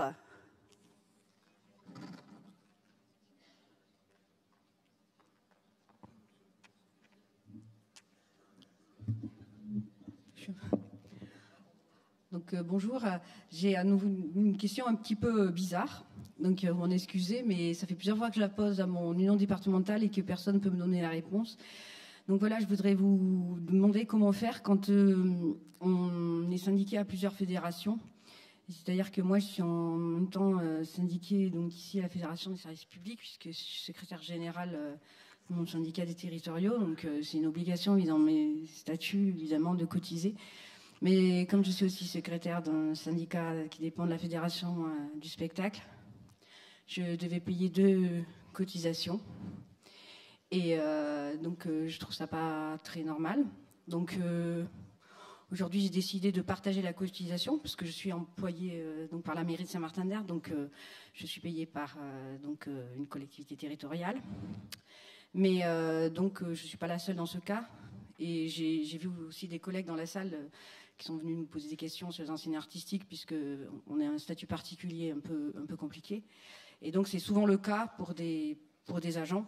Et donc je voudrais qu'on étudie cette petite particularité pour qu'on n'ait pas à cotiser dans deux fédérations, ou alors que soit reconnu officiellement le fait que si on partage notre cotisation en deux, eh ben on n'est pas des escroqueurs, quoi. Voilà. Et puis le deuxième point qui n'a rien à voir, je voulais insister aussi sur le fait que c'est important que tous les syndicats mutualisent dans nos départements à la CSD, parce que nous on voit qu'il y a quand même des grands syndicats comme par exemple le syndicat de la métropole de Grenoble qui refuse de cotiser, et je trouve que pour ces gens-là, il faudrait quand même qu'il y ait des dispositions qui soient prises, parce que c'est pas normal que des syndicats quand même de métropole refusent de mutualiser pour des raisons qu'on connaît même pas, une tête qui revient pas ou des questions personnelles. Voilà. Merci Corinne. Christophe va répondre à quelques questions. Non, il n'y a plus d'intervention, c'est fini. Oui, sur la dernière intervention, à ma connaissance, il n'y a pas d'autres cas que ce que vient de dire la camarade, c'est-à-dire que nous avons des fonctionnaires territoriaux qui sont dans le secteur de la culture ou du spectacle, qui en effet sont syndiqués également, soit au syndicat national correspondant, soit à la fédération du spectacle. À ce stade, on n'a pas, en effet, ça pose problème. En effet, à la CGT, on a un employeur et c'est à partir du profil et du type de l'employeur qu'on définit la fédération. Bon, là, il y a un cas un petit peu particulier. Moi, je n'ai pas de réponse aujourd'hui à ce stade. Ce qu'on peut faire, en effet, c'est peut-être s'engager à rencontrer la fédération concernée, les syndicats nationaux concernés, et qu'on voie un petit peu comment on peut faire pour régler cette situation, sachant que, je le répète, à ma connaissance, ça intervient uniquement dans le champ du spectacle et de la culture. Sur l'intervention de Fabien Deslandes, je l'ai dit dans le rapport de politique financière, le gros des droits syndicaux, il n'est pas à la Fédération des services publics, il n'est pas à Montreuil, il est vraiment dans les syndicats, dans les CSD.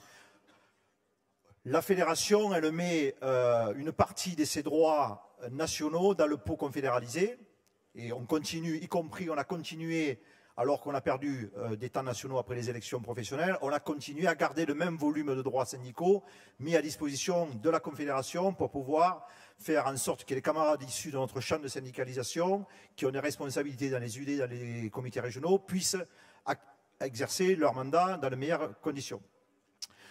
Pour autant, l'exercice budgétaire nous oblige à ce qu'on ait 3 camarades issus qui ont des missions administratives au sein de la fédération soient pris sur ces temps nationaux. Tout simplement parce que financièrement, on ne peut pas augmenter la masse salariale de la fédération, c'est-à-dire qu'on ne peut pas passer de 6 salariés à 8 ou à 9. Voilà. Donc, on a pris, je l'ai confirmé, et bon, la direction fédérale est due jeudi, décidera aussi s'il faut changer l'orientation, mais ce qu'on a décidé depuis 2011, c'est de rester sur ce schéma-là, c'est-à-dire d'avoir 6 salariés de droit privé et d'avoir 3 camarades, enfin 3 syndiqués ou 3 salariés mis à disposition sur les droits nationaux pour que justement ça n'ampute pas notre capacité à avoir des droits syndicaux nationaux mis à disposition des organisations pour l'activité syndicale. Merci. Alors, les camarades membres de la commission des mandats et votes sont en train de remettre les chemises avec les votes concernant donc le bilan d'activité et le bilan financier. Je vous invite donc les chefs de délégation à faire leur travail. Je vais essayer de passer le brouhaha.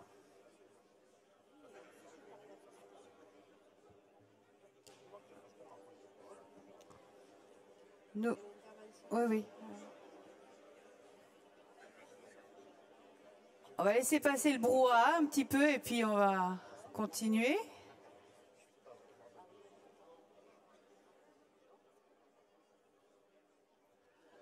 Ne bougez pas, c'est pas fini, camarades, c'est pas la pause.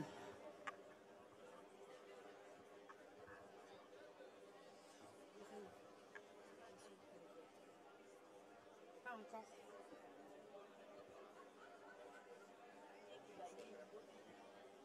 Débat général, éventuellement explication. Nathalie.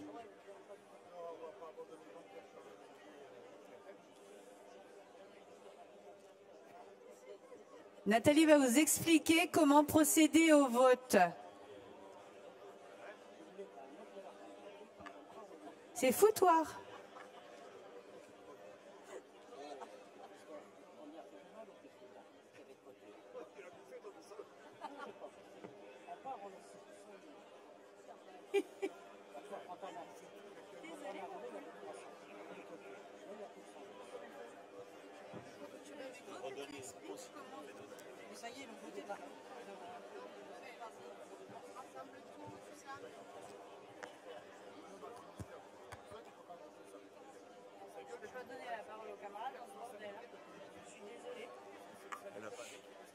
Micro à Nathalie. Micro au pupitre. Ça marche, c'est bon. Je vous dis qu'à la CGT, c'est toujours compliqué. Vous avez eu le premier vote. Alors, le copain d'Atamatique n'est pas venu parce que vous aviez commencé à voter. Je vous annonce que vous savez très bien vous servir des bulletins de vote sans explication, puisqu'on a eu quasiment aucune anomalie sur le premier vote. Donc, il est en cours de dépouillement. Il me manquait juste Poitou-Charentes et 2-3 isolés, donc un en Rhône-Alpes, bulletin qui me manquait. Mais pour le premier vote, c'est bon. Là, vous avez le second. Sur le bilan financier. Sur le bilan financier. Donc, dès que vous l'avez donné, vous le faites passer à bout de rayon et on les remonte et vous aurez de suite après la pause les résultats des 2 votes. C'est bon? Ok. Et merci de continuer de vous appliquer pour remplir les bulletins. Hein. Ouais.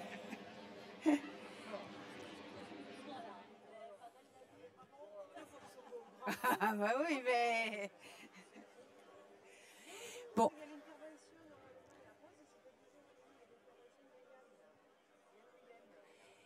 Camarades, s'il vous plaît, je vous demande un peu de silence et de calme. Nous allons donner la parole à notre camarade Jan-Willem Goudrian, secrétaire général de la Fédération européenne des syndicats des services publics, autrement dit la FCESP, voilà, à qui je demande de monter au pupitre.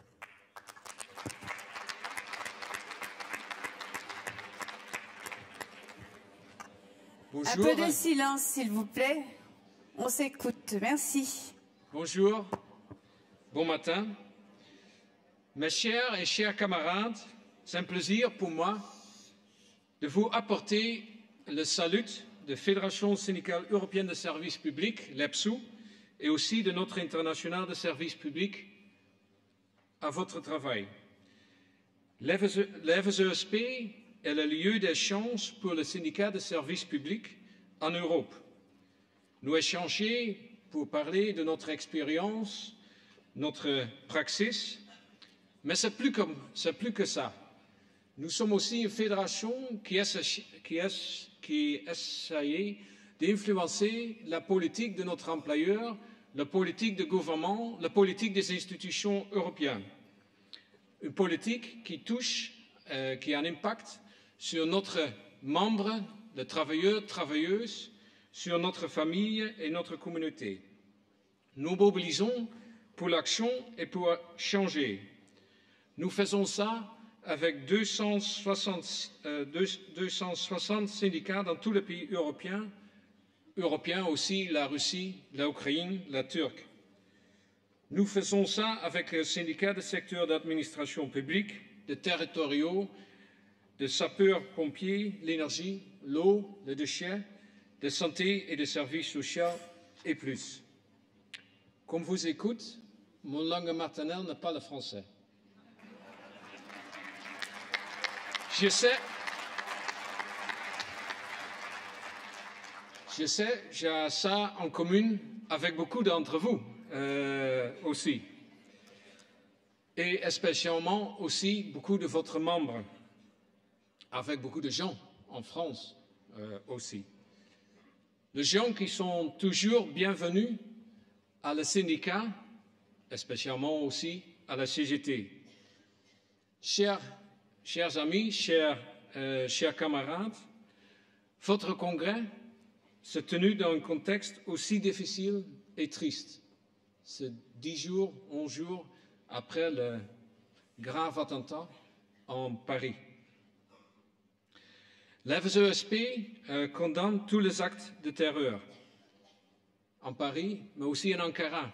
Faut vous rappeler qu'en Ankara, il y a une démonstration de pas organisée par notre affilié du DISK et du KESK, le syndicat turc, et il y a beaucoup de militants qui étaient tués dans cette démonstration.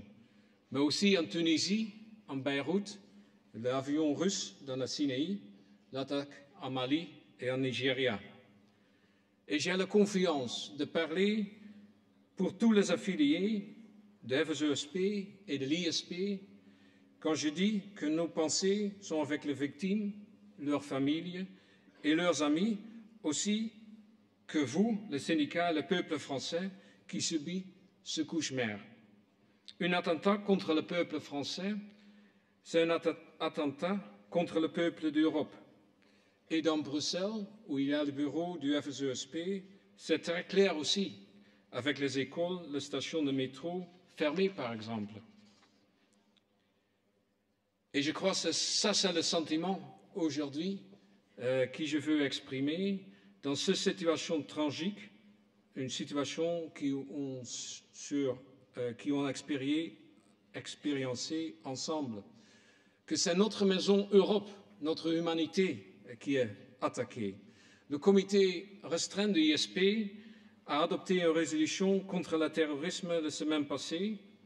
Dans cette position, l'ISP dit qu'il n'y a pas de justice sans pas. Mais il n'y a pas, le pas ne pourra régner sans pas. Nous devons unir nos forces et affirmer notre détermination de trouver la solution pacifique au conflit. Ça, c'est bâtir un monde de paix, de tolérance et de la justice qui conduisent à un avenir meilleur pour tous. Dans ces événements tragiques, les travailleurs et les travailleuses des services publics doivent faire face à l'horreur et aux suites de terreur. Le personnel médical, comme les infirmiers, les médecins, les ambulanciers, les policiers, les pompiers et beaucoup d'autres qui fournissent la sécurité, le premier secours et qui travaillent toutes les heures pour sauver la vie, pour donner l'abri et pour la protection. Les travailleuses des services publics sont au cœur de notre société et nous rappelons ça dans ce moment difficile et situation d'urgence. La FSESP, le syndicat de services publics et le mouvement syndical européen sont avec vous. Nous nous opposerons à ceux qui cherchent à diviser nos sociétés, à diviser les travailleurs et travailleuses, nos familles et nos communautés. Nous nous solidarisons avec vous, avec votre lutte contre la solidarité, la liberté, pour la solidarité, la liberté et la démocratie. Chers collègues, dans ce contexte difficile, quelques mots sur notre priorité en commun en Europe. Sur 3 points. Notre combat contre l'austérité, un thème dans votre congrès aussi. Sur notre position concernant le traité de libre-échange commerciaux, concernant l'effort fiscal. Et pour finaliser, un point dans la prochaine étape pour le syndicat en Europe. L'austérité, nous savons, ne fonctionne pas. C'est une faillite. Nous en avons assez de ce dogmatisme économique. C'est nécessaire qu'on finalise avec la politique austérité. L'austérité étouffe tout potentiel de développement durable, de relance économique de l'emploi. Cette politique détruit le service public et nous avons vu dans beaucoup de pays en Europe. Il y a les milliers et les milliers de personnes se retrouvant sans travail, menacées par la pauvreté. Environ 1 sur 5 Européens c'est menacé par le risque de tomber dans la pauvreté. Cette politique d'austérité n'ouvre pas une perspective pour une vie décente. La politique d'austérité met en péril nos systèmes démocratiques. Nous avons vu le juin et le juillet dernier l'imposition de plus d'austérité sur Grecs. C'est un scandale qui s'est passé. C'est un scandale qui se passe en Portugal, où un président peut dire que je ne veux pas un gouvernement de gauche. C'est un scandale, collègues et camarades. Avec le nouveau réforme dans la Grèce pose plus de flexibilité sur le marché du travail. C'est un nouveau attaque contre le système de pension en Grèce. C'est un nouveau attaque contre le droit de grève. Et notre collègue grec, continuait de se battre pour la solution juste. Le 12 novembre, il y était une nouvelle grève générale en Grèce, qui aussi votre syndicat a soutenu avec un message de solidarité. Au-delà des conséquences néfastes pour l'emploi, cette mesure constitue une atteinte intolérable aux fondamentaux de démocratie. Nous avons eu une mission de fédération dans Athènes, en Grèce, avec le collègue français et Méditerranée d'Italie et Espagne. Et c'est souvent difficile de comprendre qu'est-ce que ça veut dire, cette politique d'austérité pour la Grèce. On parle dans les journaux sur la perte d'un quart de valeur de l'économie en Grèce. Mais un exemple concret peut-être montre mieux.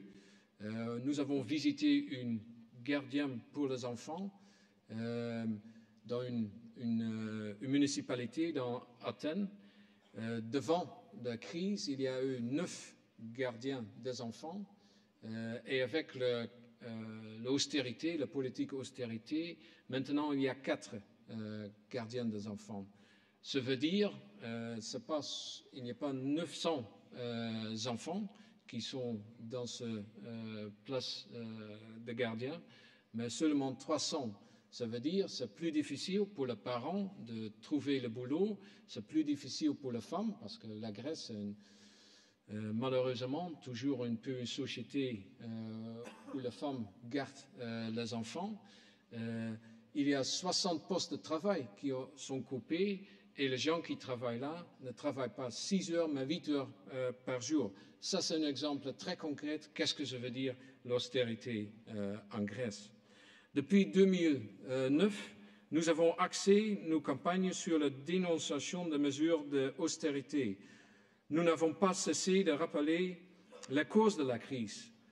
Une cause de la crise financière, un système financier qui est off. Mais le prix continue d'être payé par les salariés et les chômeurs. Nous avons organisé les Euromanifs, les actions concrètes, mais aussi la Fédération a organisé une campagne sur l'eau et l'assainissement. La Fédération, c'était la première organisation en Europe, c'est nous, le syndicat, qui a collectionné pour une initiative citoyenne européenne, droit à l'eau, 1,9 million de signataires. Et ça, c'est une chose que nous avons fait ensemble. C'est la première initiative organisée par le syndicat en Europe qui a été un succès. Et c'était part de montrer que nous pouvons faire quelque chose ensemble contre la politique d'austérité. C'était vraiment part de ce bataille. Et ça a eu un succès aussi parce qu'on a évité que la Commission européenne a ouvert le marché de l'eau en Europe. On a évité que la Commission européenne a libéralisé le marché de l'eau en Europe. Nous demandons une politique européenne sociale, économique et fiscale, en impliquant de manière sérieuse les partenaires sociaux et le Parlement dans ça. Nous demandons un droit de dialogue social, un droit de négociation et le droit de grève. Le droit de grève qui est sur la menace en plusieurs pays en Europe. En Espagne, il y a 300 militants qui sont dans qui sont menacés par la Cour de justice pour qu'eux ont participé dans la grève. En Angleterre, il y a une forte attaque contre le droit de grève, spécialement dans le service public. Nous voulons une fin à cette politique d'austérité, aussi à la réforme structurelle, spécialement dans la zone euro, et les attaques contre les droits syndicaux. Pourquoi? Parce qu'une partie de la politique d'austérité, spécialement pour les pays en crise dans la zone euro, est une demande pour plus de flexibilité, pour une dévaluation de salaire, une dévaluation interne, plus de flexibilité des marchés du travail.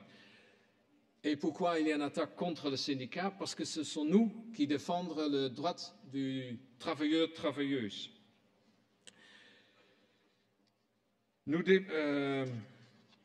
Nous avons aussi les alternatives.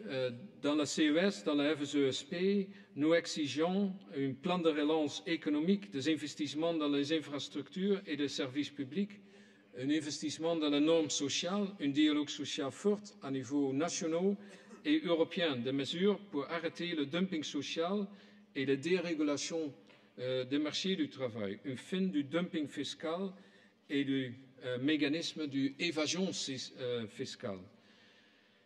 Des mobilisations, nous en aurons besoin. Il est sûr que nous en aurons besoin encore et toujours, tant au niveau national et qu'au niveau européen. Le prochain défi pour nous, c'est d'arrêter le traité de libre commerce, le traité de libre commerce comme le TISA, le CETA, le TTIP.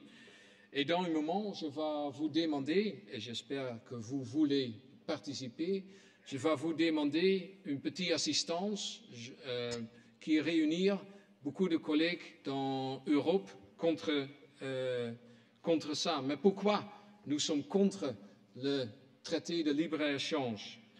Le problème de ce traité, c'est un manque de transparence dans la négociation. Le problème, c'est que les négociations sur le champ de ce traité sont plus vastes, plus larges que strictement commerciaux. C'est maintenant sur les règles qu'on négocie.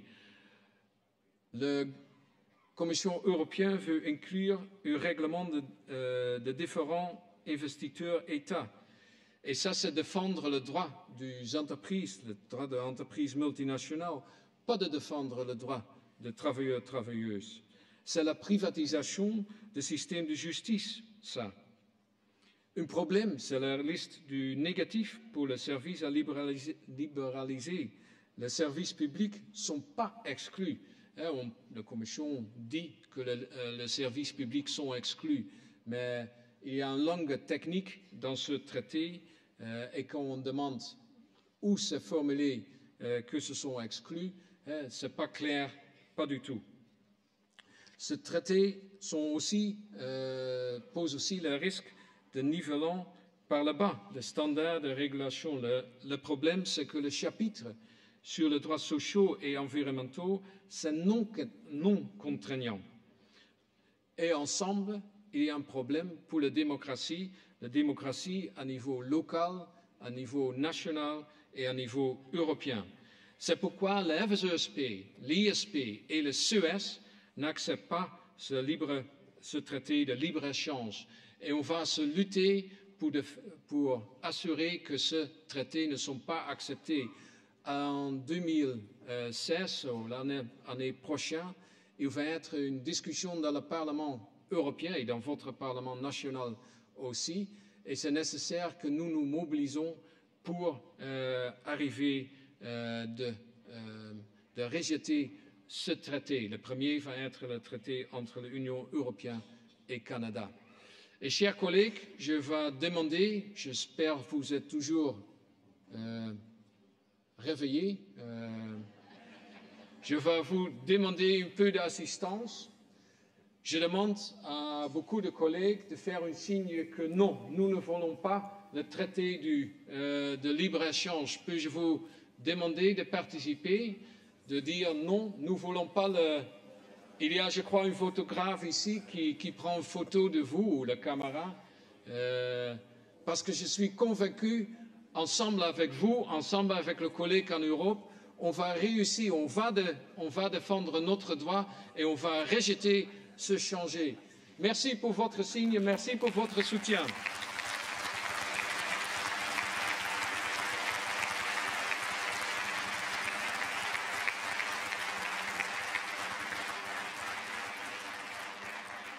La dernière grande priorité de la Fédération, c'est sur la fiscalité. La FSESP s'investit fortement dans la campagne pour une taxe sur les transactions financières. Nous avons gagné une première étape importante avec l'engagement de 11 pays pour l'introduction de cette taxe. Ce dossier ne bouge pas beaucoup. C'est nécessaire qu'on continue de faire notre pression sur ça. Nous nous engageons également pour une politique fiscale progressive et juste. Où sont passés les 1000 milliards d'euros en Europe? 1000 milliards d'euros chaque année qui ne sont pas payés par les riches, par les entreprises multinationales. Et ça, c'est la question que nous posons aux politiciens. Nous savons que ce sont les spécialistes de l'évasion fiscale, Starbucks, Google, ArcelorMittal, McDonald's. Beaucoup d'entre vous, je suis sûr, ont mangé un hamburger à McDonald's au moins une fois dans votre vie. Et quand ce n'est pas dans McDonald's, c'est sur une autre chaîne de hamburgers. Les dernières 3 années, Hamburger a escapé de payer 1 milliard d'euros en taxes en Europe par un système d'évasion fiscale. Mais la Fédération européenne de services publics a eu un succès dans le Parlement européen.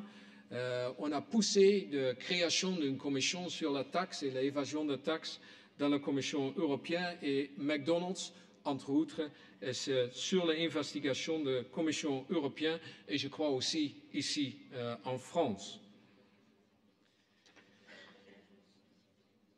Chers collègues, chers amis,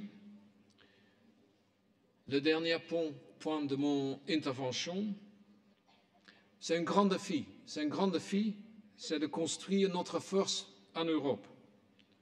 Construire notre force sur la place de travail, dans le secteur, dans la branche, dans le pays et au niveau européen et mondial.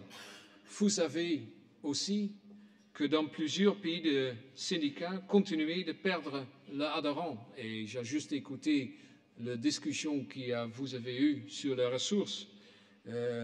Quand nous n'avons pas les adhérents, il y a un manque de ressources. Et peut-être ce n'est pas le problème, mais le problème c'est qu'on a un manque de pouvoir de changer la décision de politique. C'est pourquoi la syndicalisation a pris une place importante dans le débat dans la fédération. Et c'est clair que ce n'est pas les gens comme moi ou le personnel du bureau de FSESP ou de l'ISP qui syndicalisent les gens. Ça, c'est à vous à faire.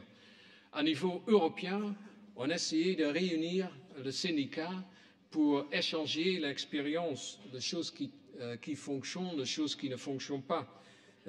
Et c'est ensemble qu'on peut soutenir aussi notre campagne commune.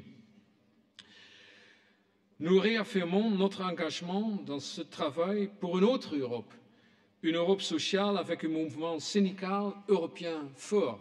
Et ça, c'est la prochaine étape dans notre collaboration ensemble, de savoir qu'on est français ou néerlandais, mon accent, comme vous avez écouté, c'est néerlandais, ou belge, ou portugais, ou anglais.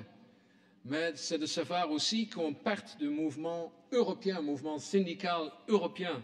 Et c'est seulement avec ça que nous pouvons changer l'Europe. Soyons clairs, ça c'est pas facile. Les enjeux sont énormes et la tendance de rejeter le projet européen complètement risque de se renforcer sous différentes formes de nationalisme d'extrême droite, de euroscepticisme. Et après ça, ça veut dire que France n'est pas en Europe, Hollande n'est pas en Europe. Oui, on est toujours là. L'Europe, c'est notre maison aussi. Et nous voulons construire une maison qui est bonne pour tout en Europe. Nous sommes en Europe confrontés avec une attaque concertée, antisociale et antisyndicale. C'est pourquoi nous devons travailler pour obtenir un maximum d'unité syndicale dans le secteur entre différents syndicats et à tous les niveaux pour davantage de cohésion interne et volonté d'action commune dans le mouvement syndical européen. Oui, chers collègues, nous avons besoin de plus d'Europe, plus de combats communs, plus de compréhension que nous sommes ensemble ici pour faire ça. Chers collègues, continuons à nous battre pour une société plus équitable, une meilleure distribution des richesses pour des services publics de qualité, pour un FSESP plus fort.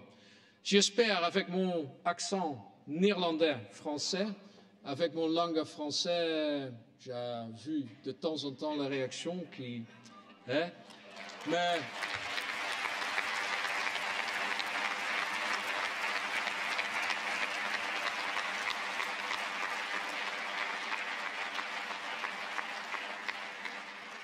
Mais je crois que c'est important que nous sommes ensemble, où je parlais un peu français comme ça, ou peut-être vous parlez un peu anglais, un peu comme ça, ou peut-être allemand, je ne sais pas, espagnol. Mais c'est important que nous sommes ensemble en Europe dans cette bataille. Même quand on est différent, on est ensemble. Chers collègues, je vous souhaite un bon congrès. Viva! Viva pour le CGT Service Public! Viva pour le syndicalisme européen et mondial! Merci!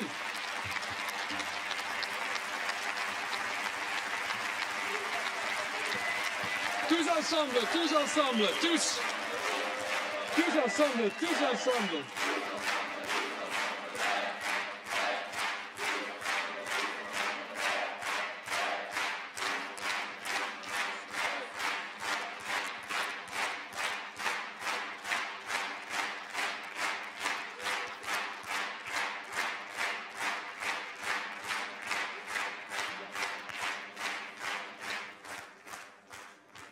Merci à notre camarade néerlandais.